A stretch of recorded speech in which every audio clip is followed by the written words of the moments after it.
Okay, I abruptly left off here, Renaissance values, which is a crucial slide for you to understand and study to do well on exam material. I mentioned Christian humanism, and then we'd hold off on that until I think it's the next slide. It's coming up.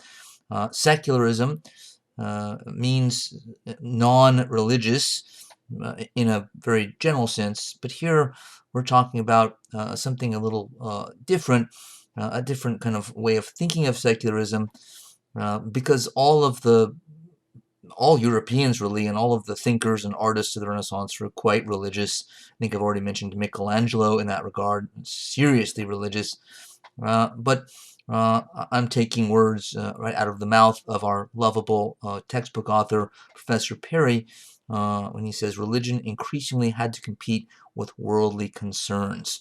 So though everyone still believed in God, everyone was still, I mean, those that were Christians were still Christians, which is the majority of the population by a long shot.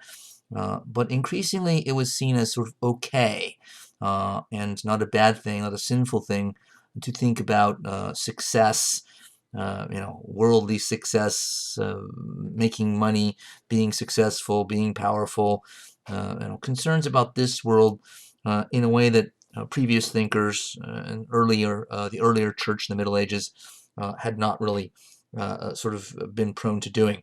The idea of pride, for instance, was originally a sin in the Catholic Church. Remember that in the 12th century awakening, with the beginnings of Gothic cathedrals, Gothic architecture, that there must have been a great deal of pride that went into those works. So that was already, in a way, a transition to Renaissance thinking, because here now the worldly and the otherworldly, concern about, again, your status, your fame, success, and whatever it may be here in this life, is now competing with, an enduring concern still with getting into heaven and the afterlife. Before it was more one-sided during the Middle Ages, with the exception of Thomas Aquinas and some of the intellectual trends, but the concern was more about otherworldly. You set up this life, you use this life to get, set up getting into heaven, achieving salvation. Human dignity. This isn't anything, of course, brand new, since going back to the Old Testament and the Hebrew tradition. The idea of God or man created in God's image really already starts the Judeo-Christian tradition in the direction of human dignity, but it really takes on kind of a more distinct and sort of more full aspect here. We'll meet one Renaissance thinker who had a great deal of belief in what human reason could do, what human beings themselves could do, individually especially, but collectively as well. Meaning we can sort of make this world better and successful, and we can also, it's okay to be happy. These categories here do overlap some, as I think you can see. Secularism, right, religion, and worldly concerns are overlapping. Well, happiness, in this world is at least largely, a worldly approach to life. So in the Middle Ages, happiness sort of wasn't a thing as much, and it's slowly kind of appearing on the radar screen of consciousness at around this time. Also, individualism, which we have to say wasn't brand new either. That can be traced all the way back to the beginnings of the Judeo-Christian tradition, the Old Testament, the Hebrew prophets, etc. Nonetheless, individualism, I think you can see, sort of takes a further step. Europe takes a further step in the direction of individualism. And individualism has its ups and downs. There's certainly a downside to it.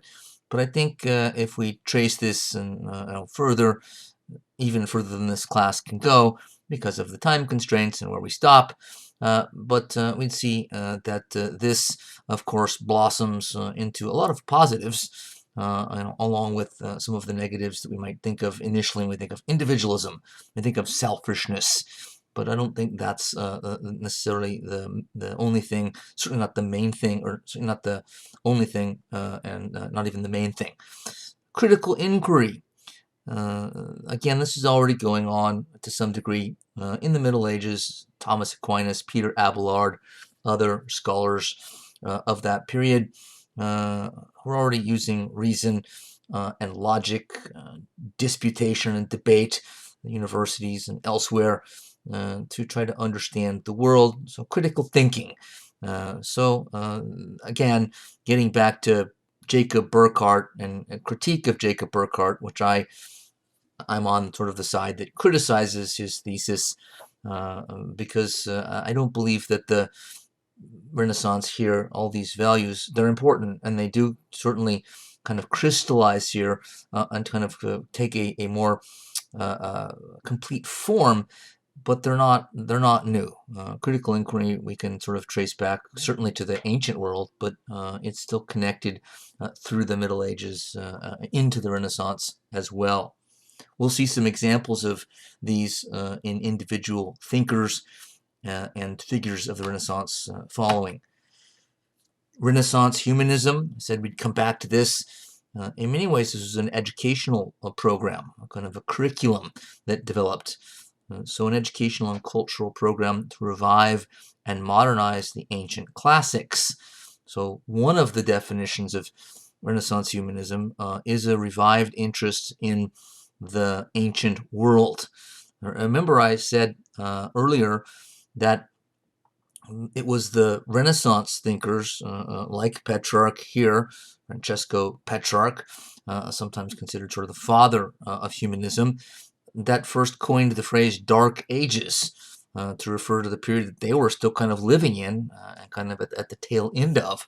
But they had really nothing but scorn, in a sense, for their own world, and they were looking back to the ancient Greeks and Romans for their models of how to live life and how to sort of think and how to behave, how to treat other people, etc. Petrarch, as Perry tells us, insisted that education should consist not only of learning and knowing things, but also of learning how to communicate one's knowledge and how to use it for the public good. That's a rather modern, I think, way of thinking about education. That's something that would fit sort of today. So an emphasis not just on, learning and memorizing things, acquiring knowledge, but how to communicate that knowledge. Rhetoric, which again is a skill that we can trace all the way back to the ancient world as well. If you remember, perhaps you don't, the sophists in ancient Greece, that's the main subject they taught, was rhetoric. This is then as a revived interest in the ancient classics, including things that the sophists themselves taught, not just Aristotle and Plato. Petrarch himself said, "Rarely do great beauty and great virtue dwell together." And a rather philosophical statement there. We don't need to really unpack that. It's kind of interesting food for thought. The last thing that needs to be said about him is maybe the most important thing of all, and that is his interest in the classic literature and texts from ancient Greece and ancient Rome. Led him on a search, being an Italian himself, living in Italy, for ancient manuscripts, and he developed a collection of them. So that's partly how he revived and sort of piqued his own interest and curiosity in the ancient world, was collecting texts, but then those were then available to others, both then and later on, and others sort of caught the fever of wanting to unearth more and more knowledge from the ancient world, ancient Greek and Romans. Pico della Mirandola and his famous Oration on the Dignity of Man. 1486 is when he wrote it. It was published several years later for the first time. This is in some ways a manifesto of the Renaissance. If there's one piece of writing, anyway, that kind of defines the Renaissance, this is the one that is usually chosen by scholars. At one point he says in a well-known phrase, well-known section, man's place in the universe is somewhere between the beasts and the angels, but because of the divine image planted in him, there are no limits to what man can accomplish. No limits to what man can accomplish. This is the guy that I was alluding to a minute ago when I said we'll meet someone who had very high hopes for human reason and human's ability to accomplish a great deal in the world. So no limits is quite confident. Professor Perry, again, saying perhaps Mirandola provides the most optimistic Renaissance expression of the power of human reason and the proper use of it. So remember, critical inquiry, critical thinking is a big part of Renaissance thought. What sort of makes the Renaissance, modern, according to Burckhardt and others. Every historian thinks that the Renaissance is an important step in the direction of the modern. They just don't all think it was sort of a revolutionary occurrence out of nowhere. That was more of a gradual development through and partly because of the Middle Ages. Lorenzo Valla, one of the most interesting of Italian Renaissance scholars. This guy, he did other projects like this, but this is the most famous and was incredibly controversial and even dangerous at the time.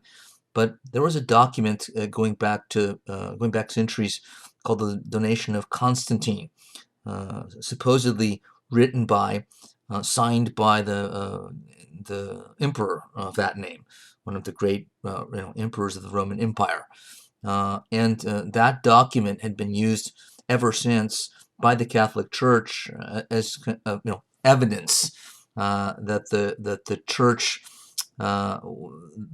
was sort of granted by secular authority, worldly authority in the person of an emperor, the right to own all the land that they owned, and to wield the kind of power, at least cultural power, sometimes political, that the Catholic Church held.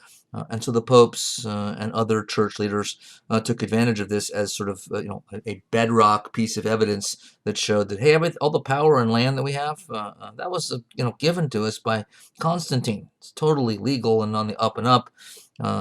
However, Lorenzo Valla came along, and I won't go into sort of his background for reasons of time and why he took on the project, though it's very interesting to look into.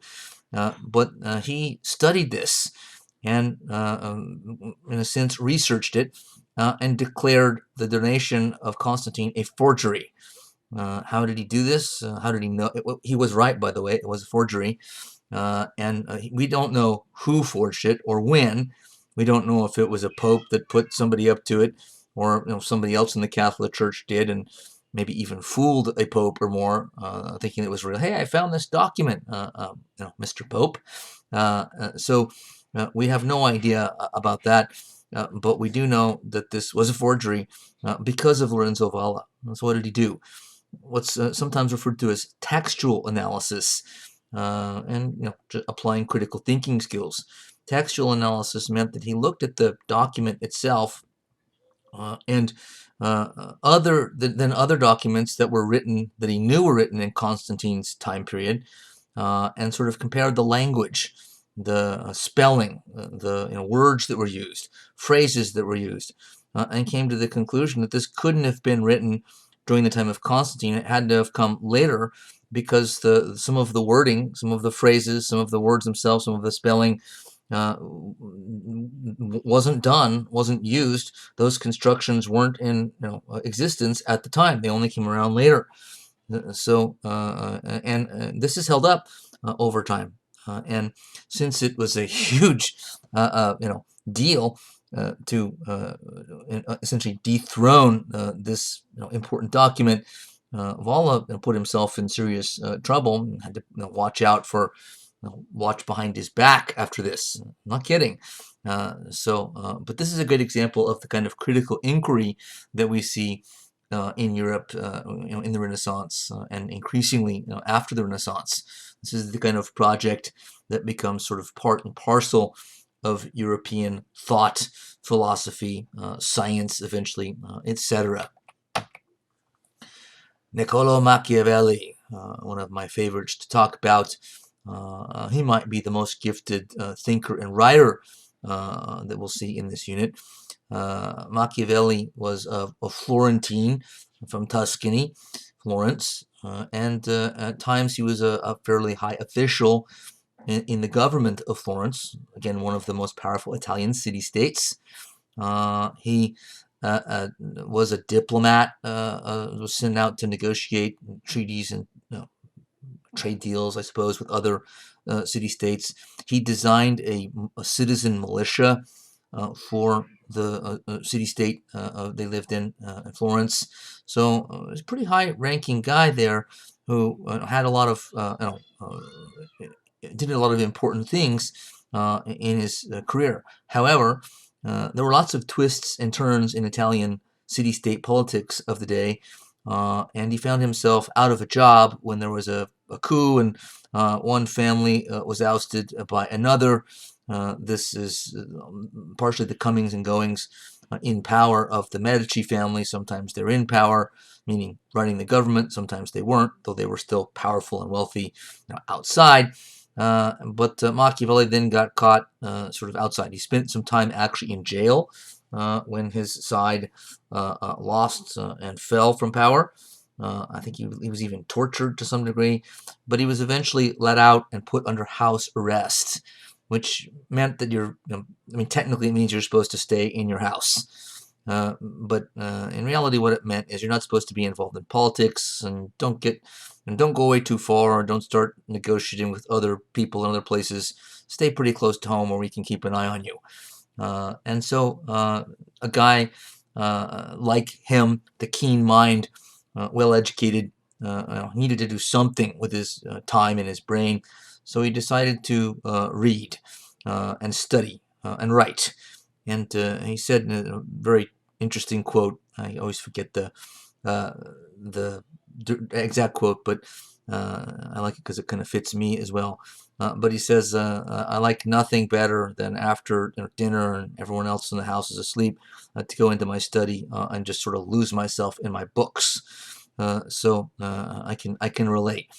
But he read mostly serious material, and since he had a career in politics, not surprisingly, that's primarily what he wrote about. And his writings are many, but the one that stands out that people have heard of and even read is The Prince, as it's called. And Machiavelli, I think, is rightly considered the first modern political theorist in the West.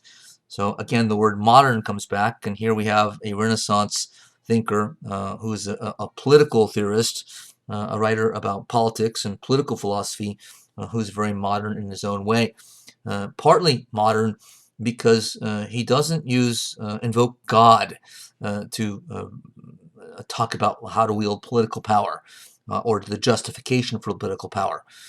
It was common at this time, we've already seen this, to justify political power in a prince, by the way, means kind of a generic term for king or duke or whatever the emperor, whatever the ruler is in a monarchy.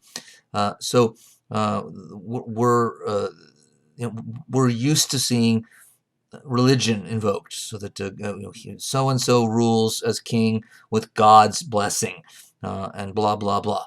Machiavelli just avoided all that and just went right to reason.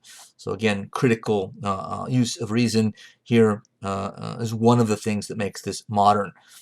He says in The Prince, the fact is that a man who wants to act virtuously in every way necessarily comes to grief among so many who are not virtuous. One of the many kind of ominous sounding phrases and sentences, passages in The Prince. Professor Perry, who I'm relying on very heavily here today, says Machiavelli arrived at a fundamental political truth. Politics being what it is, the road to success for the prince lies in dissimulation. If you don't know what dissimulation means, it means lying. That politics is sort of about lying. I like to sometimes rather crudely, as you can see there, boil his political philosophy and theory down to do it to them before they do it to you.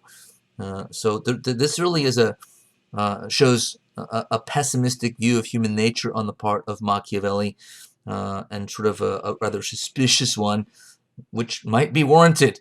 It's arguable, but he didn't trust human nature, and you can see it in this philosophy. So what does do it to them before they do it to you means? It's like it's saying they're trying to get you. Who? Well, anybody that could take your position of power, if you're in a position of power, they're trying to get it from you. And they'll do whatever it takes. They'll stab you in the back, literally or figuratively.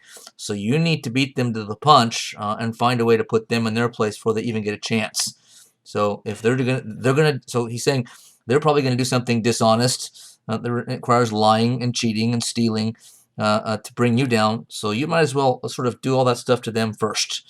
So this has famously been Machiavelli's whole political theory, especially in The Prince. Some of his other writings a little bit less so, but as an ends justify the means political philosophy. Which is to say, right, the means are the things you do to achieve a goal, an end.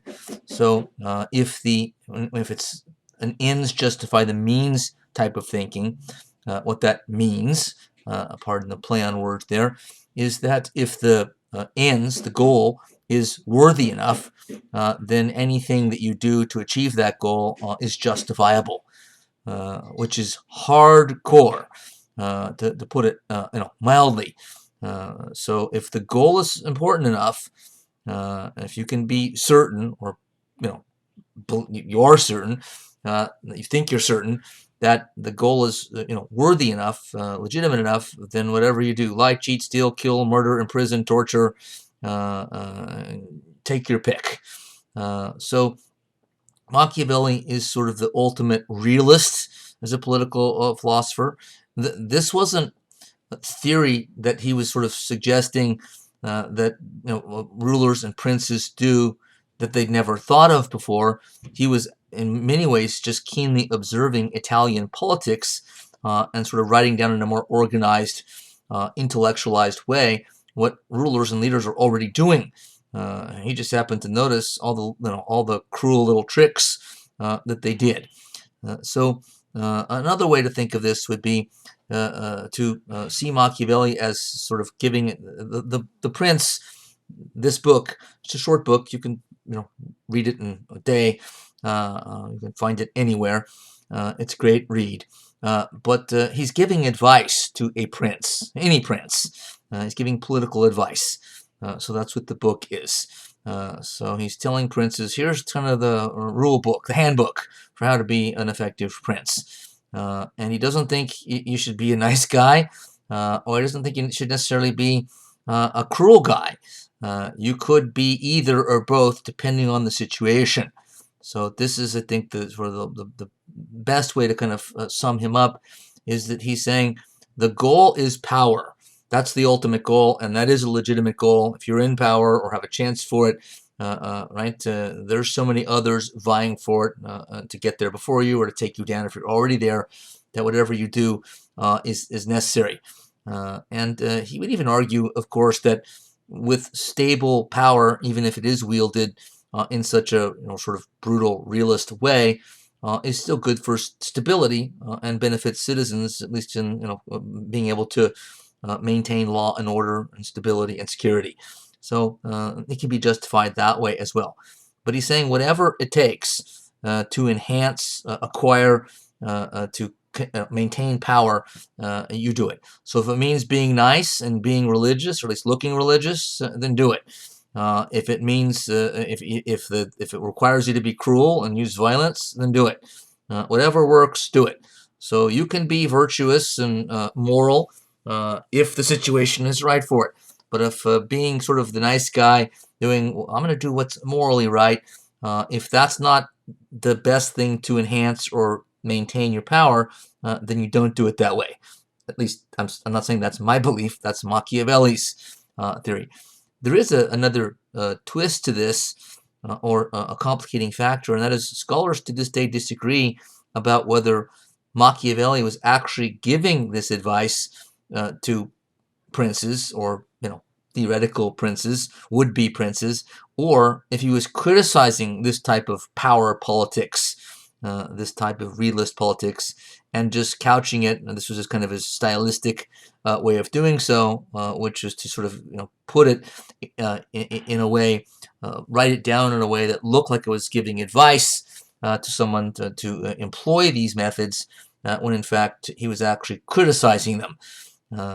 I don't myself believe that that's as likely as just the straight up possibility that he was actually giving this advice, partly because he wanted to get himself back into power, it appears. So he was offering this handbook to sort of show how gifted he was, how much I could help you, whatever prince you might be now or in the future. If you hire me, look at how brilliant I am when it comes to understanding political machinations and how politics works. We finally get to the art of the Renaissance, and I'm going to stick to just three artists here, primarily the brilliance of Michelangelo, Raphael, and Leonardo da Vinci, the Divine Trio, as they're sometimes called. We see a painting there from Raphael himself, the least known of the three today.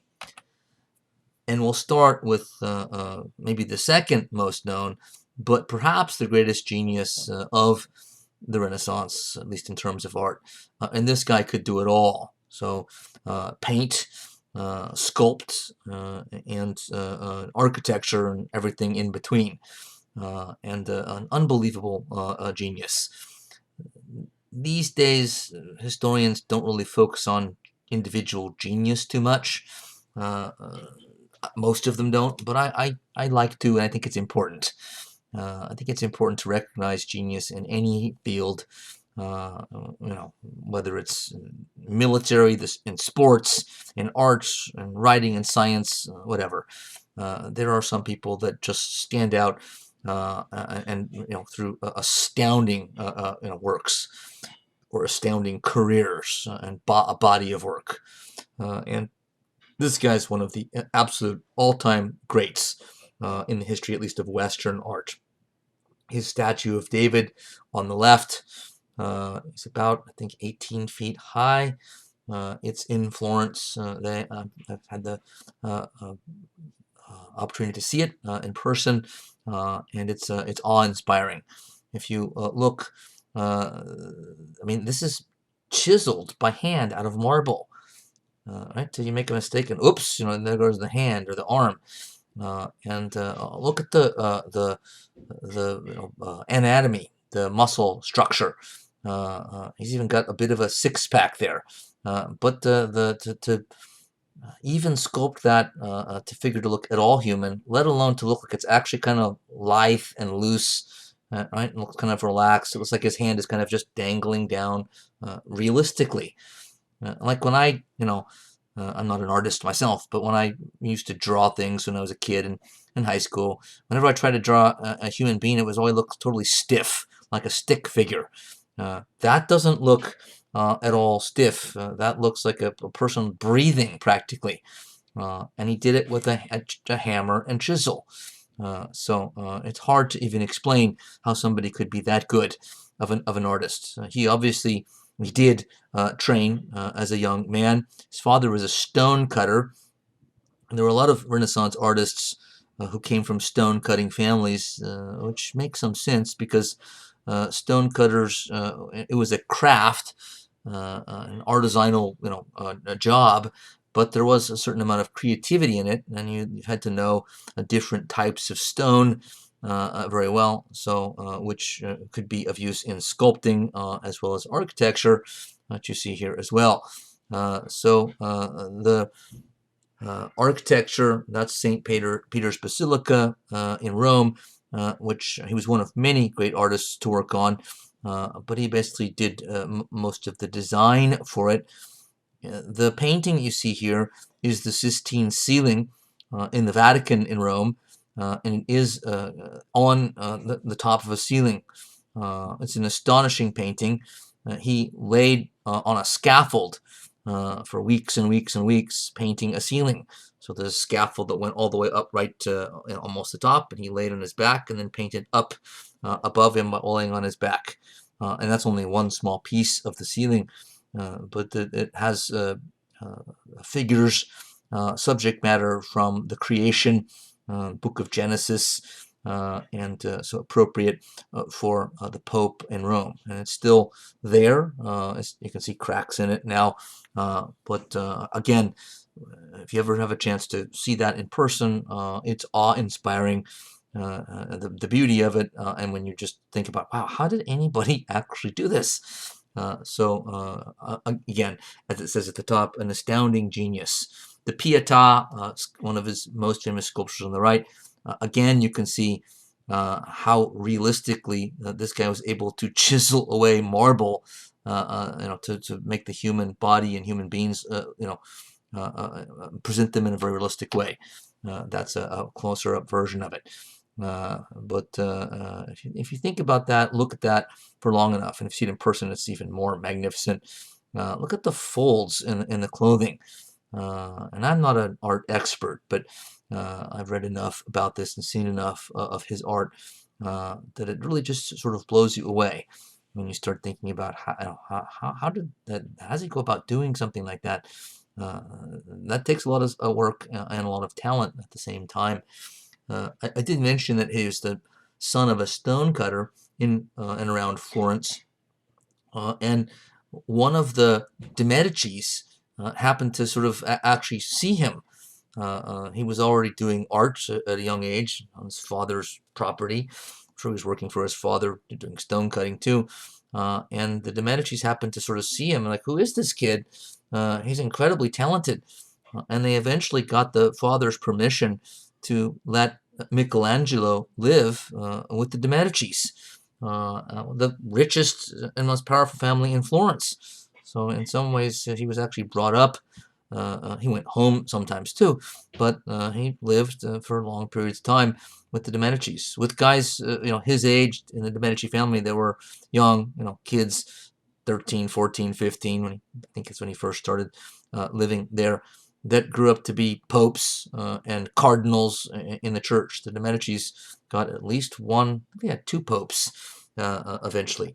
So Michelangelo got in with a pretty good, family, and talk about a patronage of the arts. So he had a big time patron indeed. Raphael Urbino, often considered the greatest painter of the Renaissance. Remember, Michelangelo did everything. This guy specialized and did almost exclusively painting. And we saw one of his paintings briefly a few slides ago. This is his most famous one by far, the School of Athens. And I wrote the Old Friends of School of Athens. Why? Because this painting shows something we've already talked about in the Renaissance, and that is the affinity that the Renaissance had for the ancients, for the Greeks and Romans. Because in this painting, Raphael rather cleverly and rather interestingly paints many of the Renaissance artists, including himself, with Plato and Aristotle and many of the great Greek thinkers. So it's kind of like he's imagining if we all got to hang out together, because we're all kind of similar. We have the same. I'm a genius, Raphael. Aristotle was a genius, and we liked the way they thought, and they liked the way we think and create. So humanism, starting with Petrarch, interest in revival of interest in the ancient Greek and Roman world, mainly the thought and writing and art of that world. You can see that affinity in this very, very creative painting. Leonardo da Vinci, who you've heard of course, as well. And I think he's the most well-known of the three today. And he's certainly one of the great geniuses of the Renaissance as well.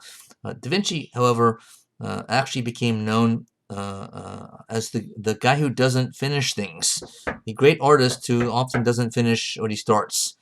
And he got in trouble sometimes for it, because he would be paid in advance by a patron, or be living off of somebody else's kindness. And the deal is you'll get free rent and room and board if you produce this painting or this many paintings, sculptures. And he'd often get behind and miss deadlines and not finish things. And it wasn't because he was lazy, I don't think. It's because he actually had sort of too much curiosity. He was too bright and too creative. It's like if he didn't get bored with things or get lazy, he would just get in the middle of something and find something else more interesting just by chance. Oh, I'm going to go do that for a while. I mean, maybe not the longest attention span of these artists, but the kind of artists that, and there were plenty of these, just not quite as famous as Da Vinci, who weren't the most responsible, reliable, punctual people. And it brings us to something in some ways kind of funny, and that is, remember, the patrons of the arts were often business people. Again, the Medicis, the most famous of them, but bankers, as the Medicis were, are used to sort of being on time and sort of meeting deadlines, and they're having to be patrons of the arts. They're having to deal with people that don't generally sort of think the same way. And so Lorenzo de' Medici, who already met, would sometimes show up and check in on one of the artists that he was, paying for, who had, something, a painting due to be completed in a week, and he'd show up at the guy's apartment and find him gone, and the project barely started, and it's, a week from when it's due, and he walks around town and finds the guy drunk in a bar at like noon. And so bankers and artists aren't the neatest fit in the world. And I'm kind of stereotyping both, but there is a little bit of truth in it, at least. Da Vinci, famous for the Mona Lisa, which we already saw, kind of as the quintessential Renaissance painting in our first slide in this unit. Here is another famous one, The Last Supper, which you can see has been damaged and kind of faded over time, but one of the great paintings of the Renaissance as well. You can see Da Vinci's talent in some of the unfinished and finished drawings that he did, and you can also see something that's very crucial to Renaissance art as well, and that is a concern for getting things done, art done accurately. So if you're going to depict the human body, it's doing it accurately. If you're going to depict nature, do it accurately. That hadn't really been a concern in the Middle Ages in art. This painting shows another major feature of the Renaissance, and that is perspective. Perspective is the ability to, in painting, make things look three-dimensional. Right? If you look at medieval paintings, they were all just, everything looks flat. Everyone looks like they're in the foreground and there is no background. But perspective allowed them to at least create the illusion of depth. And if you put lines, as you see there, of the doors and the ceiling going back that are converging, kind of closer to each other, the further back you go, or it looks like you're going further back, make those lines diagonal and symmetrical, and it gives depth. So this was a trick that became an important part of painting things realistically.